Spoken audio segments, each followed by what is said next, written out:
Thank you all for making time to be with us today. As I was interacting with people, I was very excited to see faces that I have not seen in a long time. So welcome, and it's indeed an honor that you took your time to come and celebrate with us.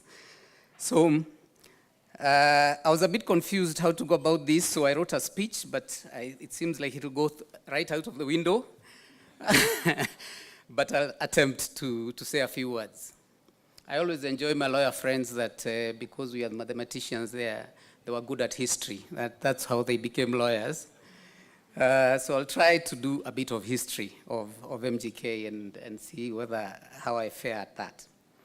So, distinguished guests, esteemed clients, partners, colleagues, friends and family, good morning.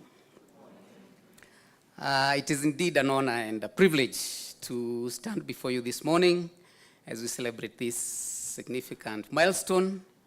When you reflect on it, our 25th anniversary, it is, and we're always encouraged to celebrate our small wins.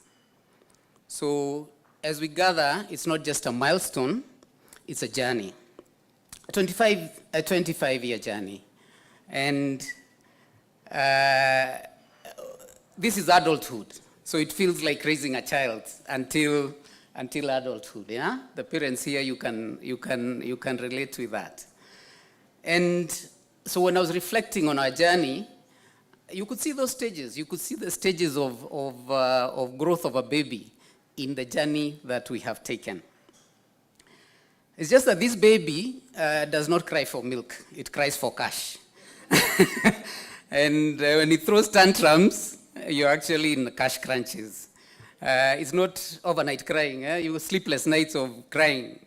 The tantrums that a business throws, you find yourself in a liquidity crisis, and you have to run helter-skelter to solve those problems. But going to the start, a baby starts with conception. And I must confess, the conception of this baby was not pleasant at all. It wasn't. It was a forced conception. Because I've been an auditor. I started my audit journey straight after college. No, I was a teacher. Actually, I taught for a term before I went into audit. But when now I went into audit, the firm was called Murdoch, McRae & Smith, a very great firm at that time. And then shortly thereafter, it merged with Deloitte. Again, a great firm, and where it was a great learning point, two great firms to work in. So I worked in those two firms for like 6 years. And then you build relationships with clients, and so one of the clients I was serving approached me to be the chief accountant, and so I transitioned from audit to a chief accountant job.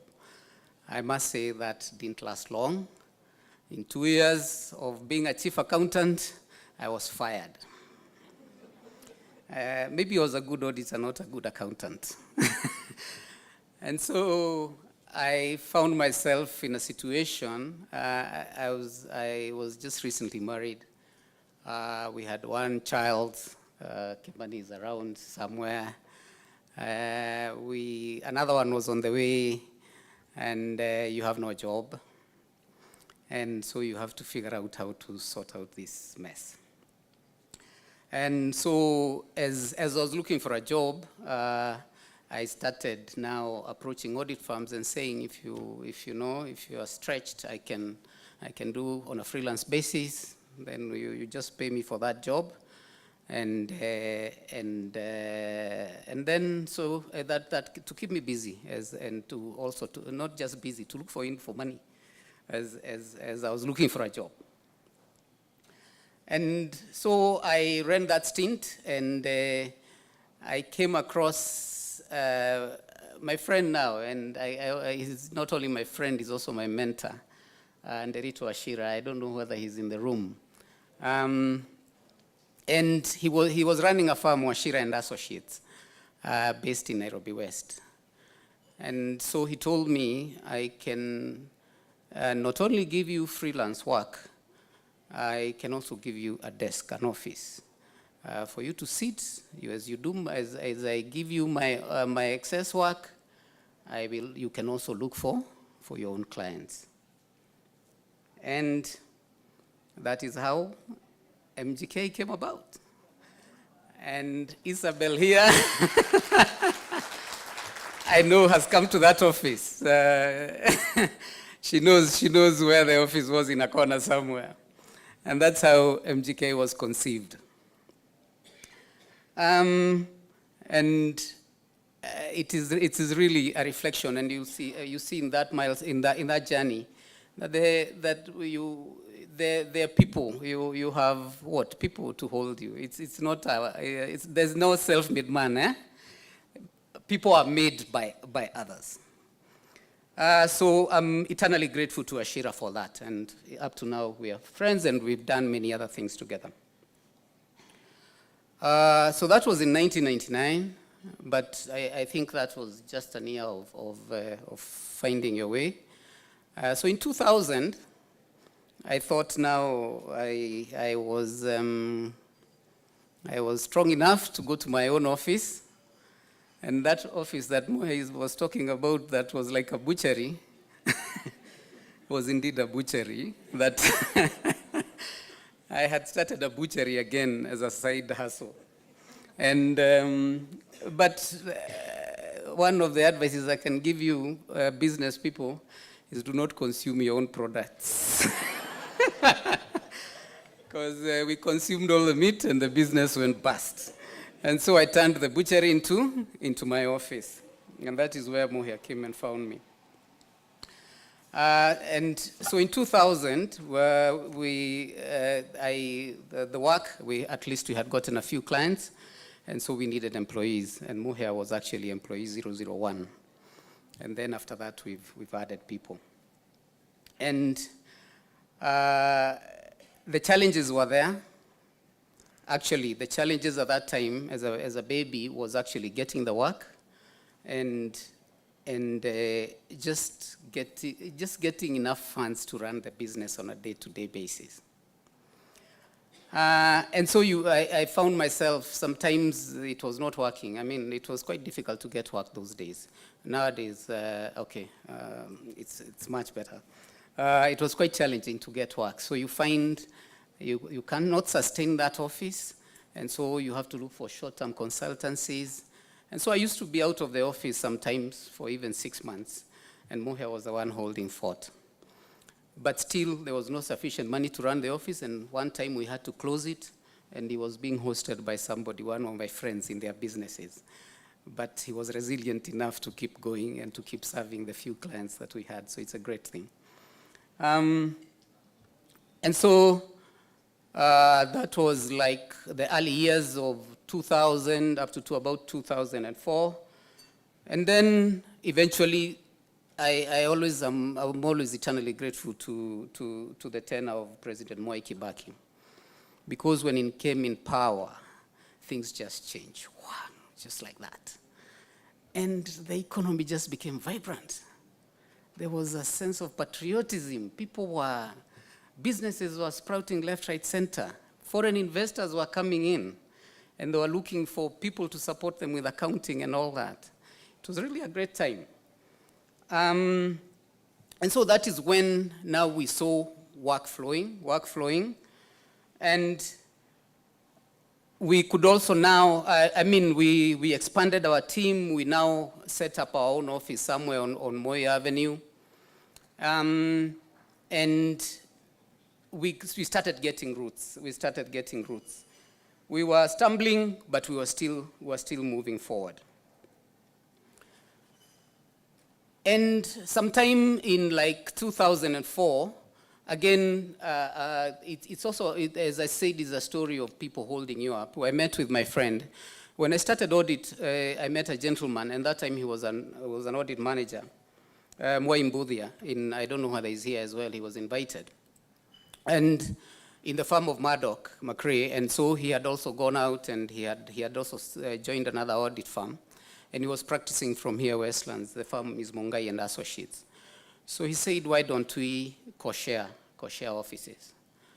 And it was a great idea, and we did, because then we could merge our synergies. So we came to Westlands, and I must say, during that period that we are talking about, it was now not, the issue now was not lack of work, it was execution, and you don't have the hands to execute the work. So Rachel can testify, my wife Rachel can testify that it was, especially the busy season, January to June, was a nightmare.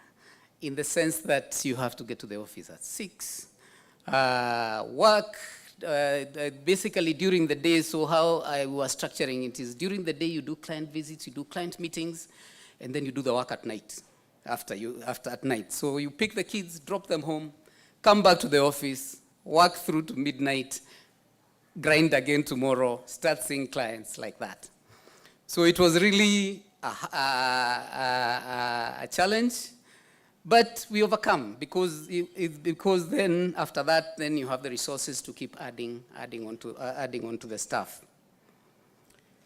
So I would say those were our primary school years, and we were running, we were growing, we were enjoying the journey, we were experimenting, we were adding services, new services, and also growing as a team. And eventually we actually could stand on our own, literally, so we didn't have to co-share offices. And so sometime in 2013, we moved to the premises we are in now, at Mayfair Business Center. And that is where we've been for the last 12 or so years. So then, when we moved to our own premises, I think it's teenage years, we started thinking we know it all. You know how teenagers behave, huh? We knew it all. So we felt that, now we know it, we can rebrand. We actually rebranded to look cool, huh? Then it's a brand, it's a brand that we are having now, so we rebranded. We had image issues, so we rebranded.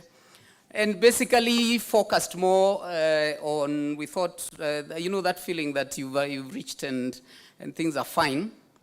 But I can tell you for the period, like another 5-year period there, we faced stagnation, and that's the truth. You find the growth that you're experiencing before now is not coming in. I think it's just lack of focus on what you're doing. And so that's a time I also yeah, and that lack of, maybe, no, it's not lack of focus. It's also the time I decided, let me go and do my MBA. So we went to Strathmore to do my MBA.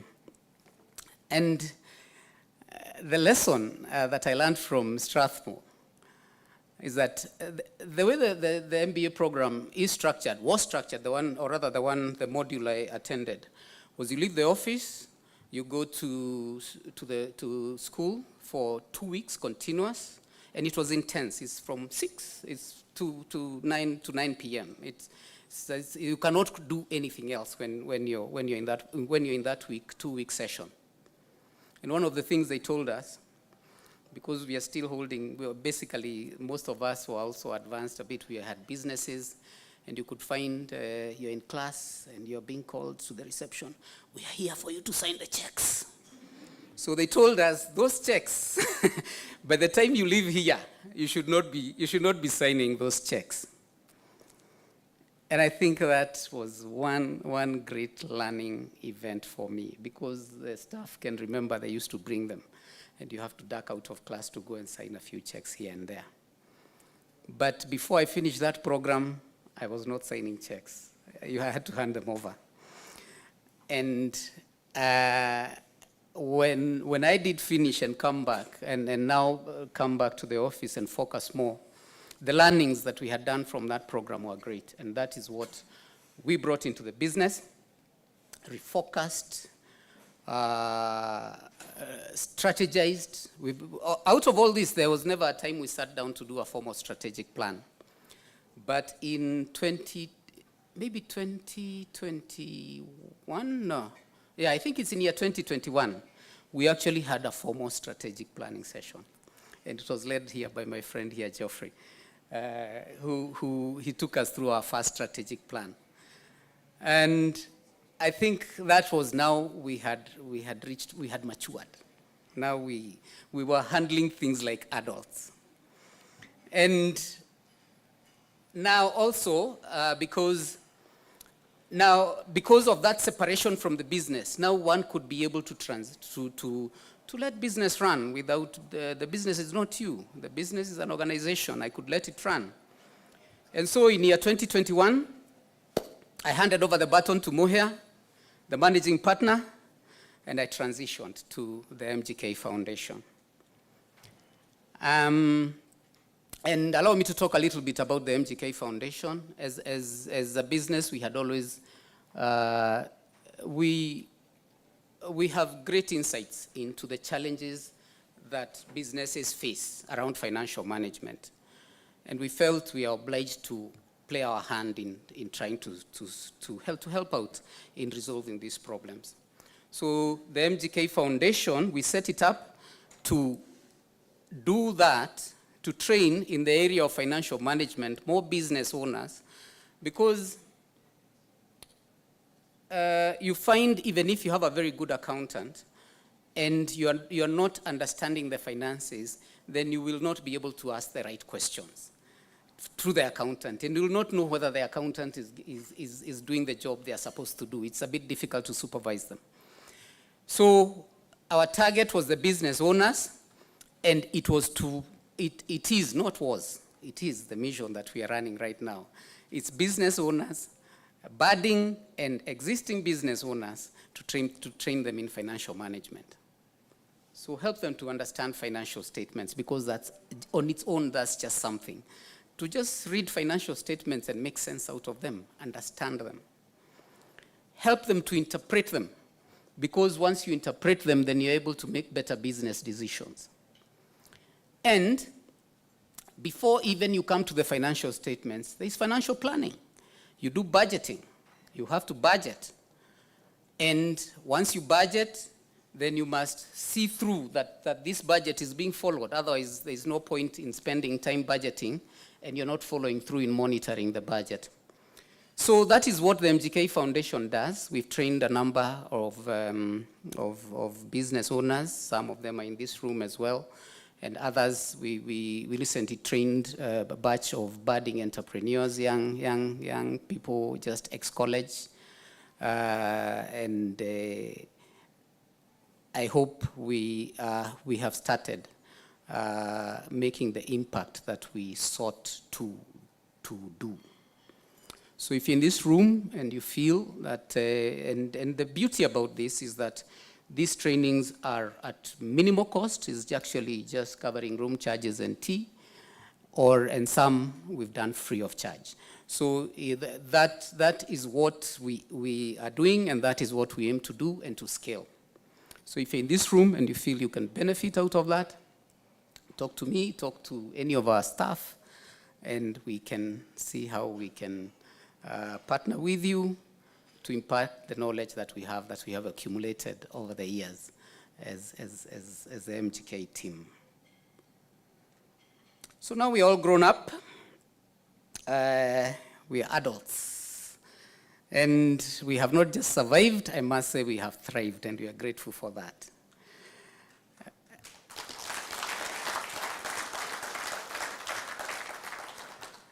But of course, thank you, but of course it takes a village to raise a baby. So we're really grateful, first of all, to God, because He's the one who has seen us. As Betty said, we cannot take the credit. It's God who's seen us through this journey. And when I was a staunch Catholic, I don't know whether I still am, and at Central House, I used to work, go to Consolata for midday mass, go back to the office, and keep working. Yeah, so we've seen God's hand in our journey, and we are truly grateful. He has preserved us, He has guided us, He has given us wisdom, and to make the right decisions, He has provided opportunities, opened doors for us, and we are truly grateful for that. To our dedicated team, past and present, you're the foundation of this firm. It is your professionalism, your perseverance, and your pursuit of excellence that has made this achievement possible. And it has not always been easy, and you know that, but you're resilient, and you have passion. And that is what has made this journey worthwhile. And it is evidence that your passion is evident, because we are 4 partners now, and all of them are homegrown. Moher, first employee, managing partner. Betty was also amongst the top 5 employees. Now she's a partner.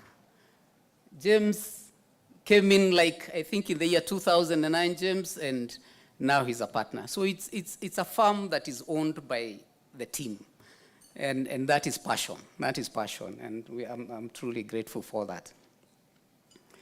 I'm also proud because we have many people, and that's the way the audit firm is. You're a training ground, and people just come, you train them, and they go. You train them, and they go.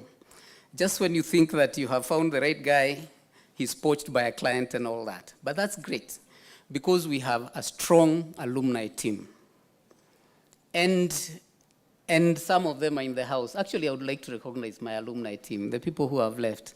Alumni is in schools. I didn't know the alumni is in audit firms.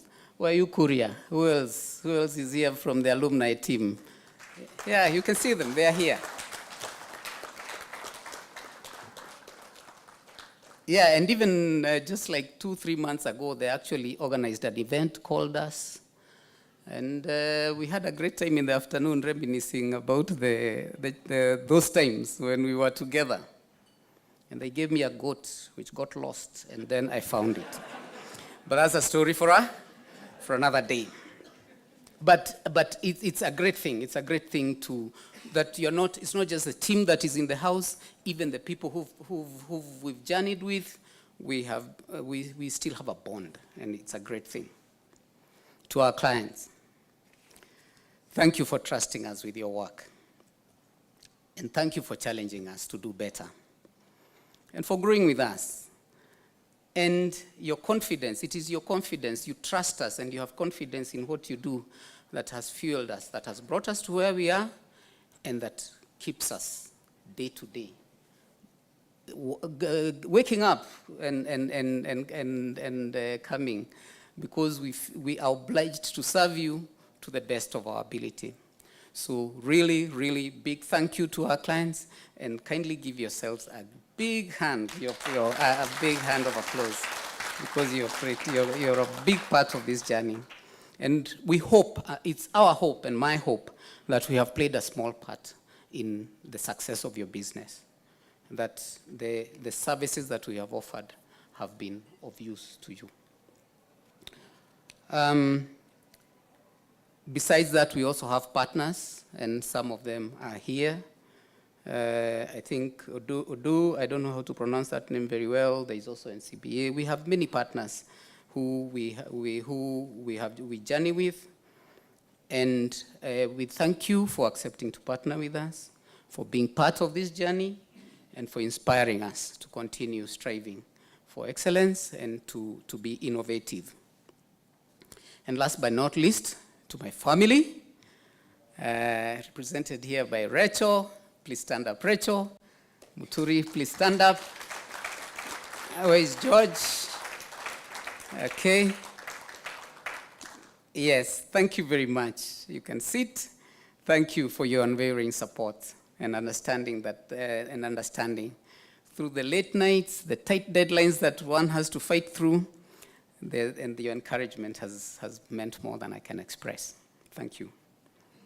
So in conclusion, as I conclude, over the journey, and in our planning, we have reflected on the reason why MGK, or why, what is the reason for being for MGK? And it has come out clear to us is that we must partner with our clients. We must partner, we must be partners to our clients. Our clients must continue to be and must grow for us to grow. And in the training that we do under the MGK Foundation, one of the things that we talk about is that you must create value for your customers for you to create value for your business. You must create value for your customers, for you to create value for your business. And hence the mission that Mohe was talking about, nurturing business continuity and growth through the services we offer. And that is not just a statement, it's a commitment to shared success. Your success is our success. So we'll continue to innovate, we'll continue to invest in our people in pursuit of this mission, and to ensure that we uphold the trust that you have placed in us. Thank you all. May the Lord bless us all, and may the Lord bless the work of our hands. Thank you.